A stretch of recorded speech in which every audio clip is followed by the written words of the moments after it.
Okay, so here's some more examples of the type of stuff that I expect you to be able to do out of this current section. It's just all about properties of exponents that we talked about before. It's just fractions involved. So I'll do a few and see how it goes here. So first one, we see multiplication of powers, we better add the exponents. So we go off to the side. We'll get a pen first, that's probably a good idea. Go off to the side if we need to, and we do 2/3 plus 1/4. Okay, and we've got to build common denominators, and so it's got to be, and I forgot to get rid of that. Common denominator is 12, so it's 8/12 plus 3/12. Alright, so we do times 4, times 4, and we do times, what am I, yeah, times 3 and times 3. So that's what I did to get the 8 and the 3. 4 times 2, boom, boom, boom. So it's 11/12. So this is equal to a to the 11/12. Okay, that's it.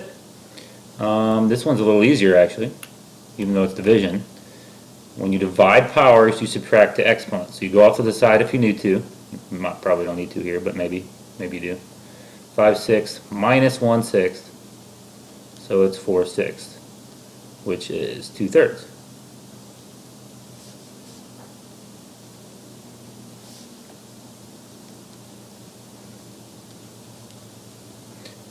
This is not what you would ever have to do, but just to reiterate, just as kind of a review, if I said, oh, let's say this was another problem, I said, hey, write this using radicals instead of rational exponents or fractional exponents.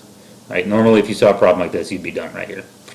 But let me just combine this 2 and 1, just for the heck of it.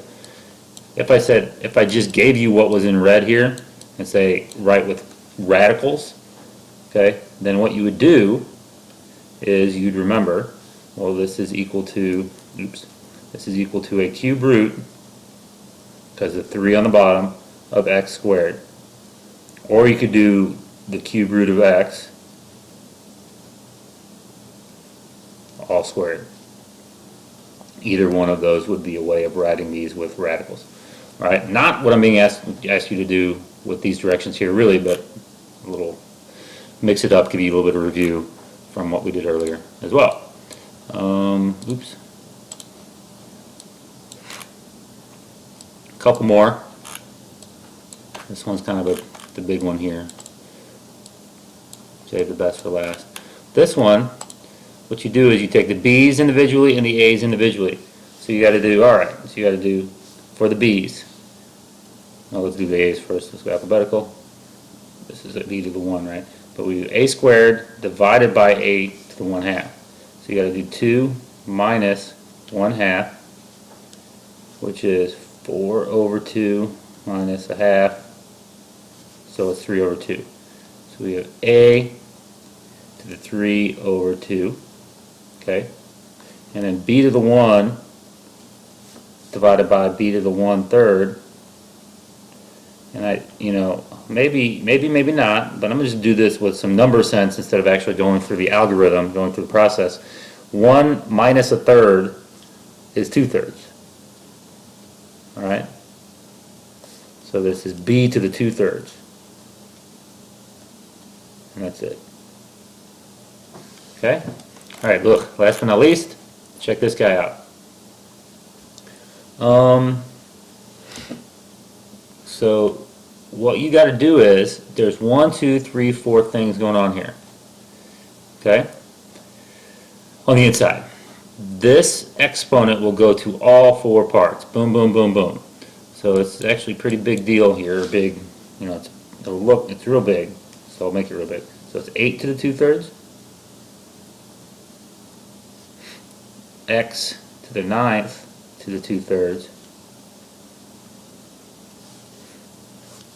Oops.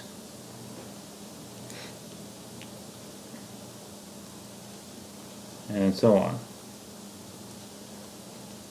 Okay, now you maybe are thinking, hey, I could have done x to the 9th over x cubed and got x to the 6th. That would have been fine. You could do that first and then proceed with the rule that I just used. So you do x9 and x cubed. You could have done this and combined this to make x to the 6th. That would have been fine. I want to make this a real short video, so I'm not going to do that both ways like that. You know, I could do it both ways. So hey, check it out, it's the same answer. So hooray! So that's now it's 4 like little problems. So let's do all 4 problems. 8 to the 2/3. Remember what that means. This means a cube root of 8. So that's 2, and then squared. So that's 2 squared. So it's going to be 4. I could have just written 4. In fact, I should probably just write 4. All right. So cube root of 8 is 2, then squared gives you 4.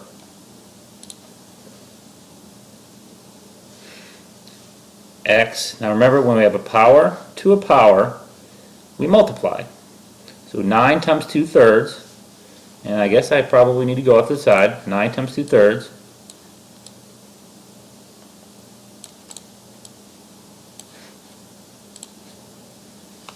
Nine over 1.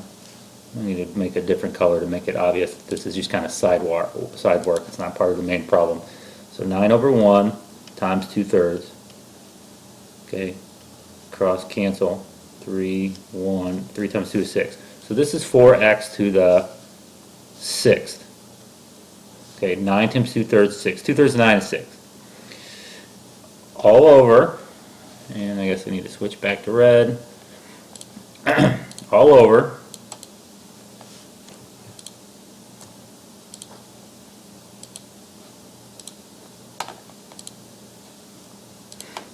Well, let's see, 3 times 2/3. We can do 3 times 2/3. 3 over 1. It's just 2. So it's x squared. And then heck, it's the same calculation for y, so it's y squared. Then last but not least, notice x to the 6 over x squared. We do 6 minus 2 is 4. So it's 4. Well, the same 4. That's this guy. Don't get, you know, it happens to be coincidentally a 4. Here as well, 4x to the 4th. This 4 comes from 6 minus 2. This 4 is from up here. All over y squared. And ta-da, we are done. So here's some more examples. Hopefully it'll help you work through the problems in the what we'll do together in class.